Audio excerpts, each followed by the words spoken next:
Welcome to TWAT, the world according to Task, the most important podcast on the planet. Did you hear about Disney? Top story. Man, matter of fact, that was what I had on the screen when we first joined up. Yes, and that's what's scrolling at the bottom of the screen right now. Disney cut their dividends. And they saying, yeah, we'll give y'all dividends later this year. We hurting right now. And they said, what else did they say?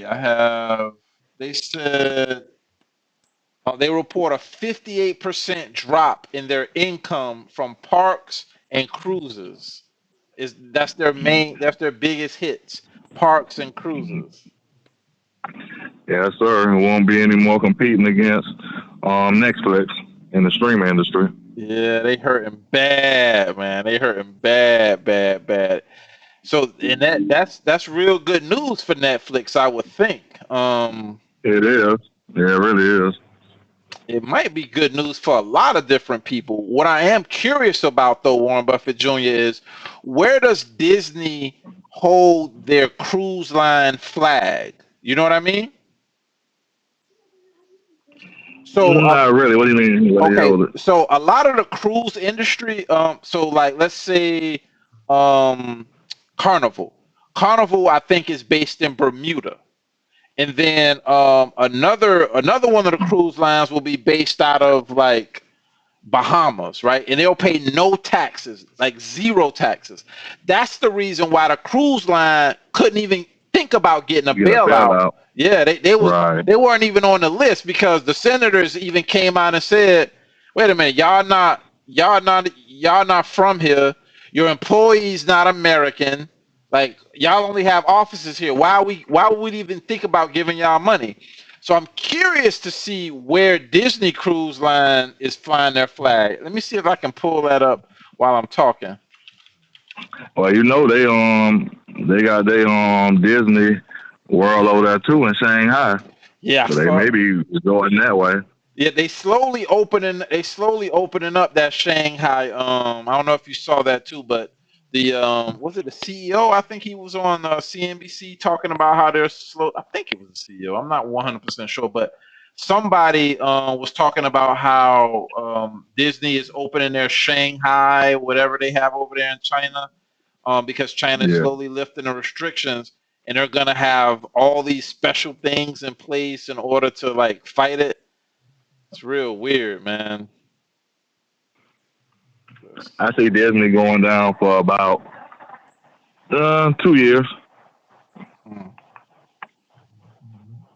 I see them doing a lot of liquidating right now. They should. They're way too big. Let me pull up all the companies Disney owns. Have you seen that little graphic before that shows all the companies they own?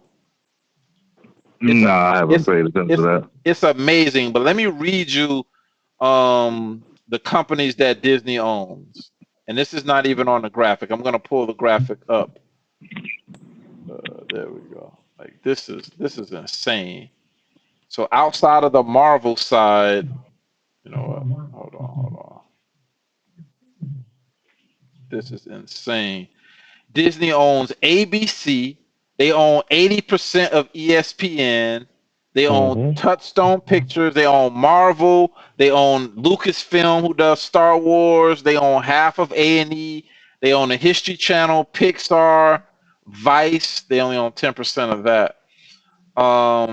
And where is it at? Let me just go to the graphic because the graphic really showed me the things that I was a little shocked at, and namely these Chinese companies that they own. Where is it at? Steamboat Ventures. They own half of GoPro. They own Photo Bucket.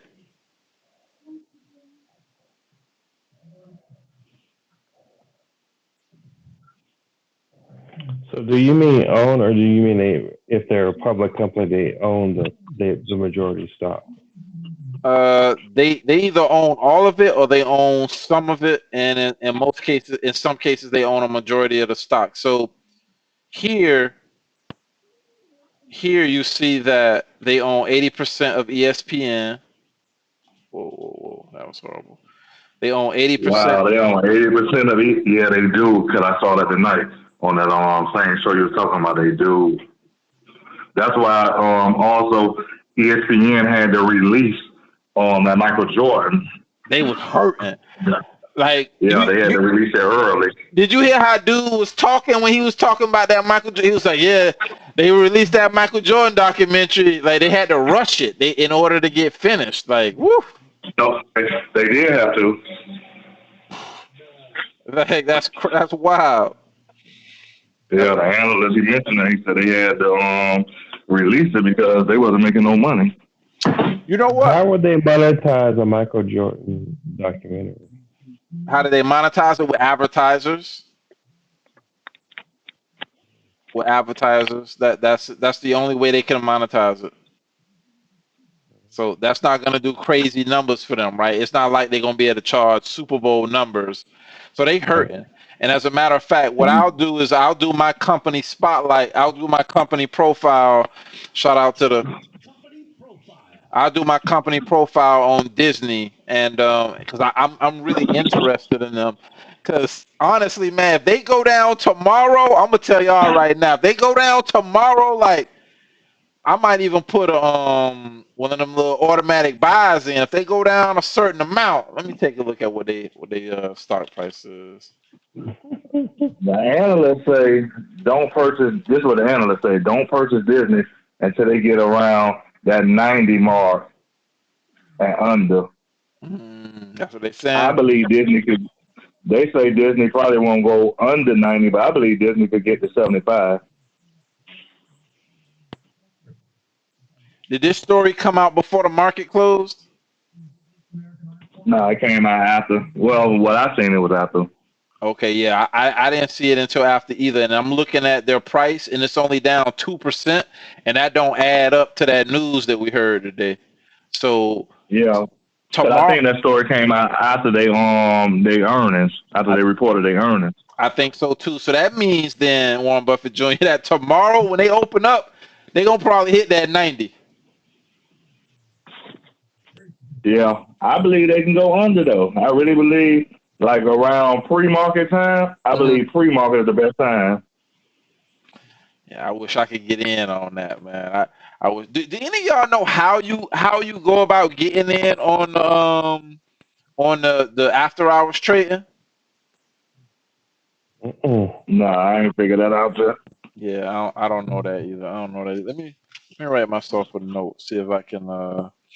The Silk Roads kind of deal. I'm curious. All right. Well, I think that's it for the evening, then, gentlemen.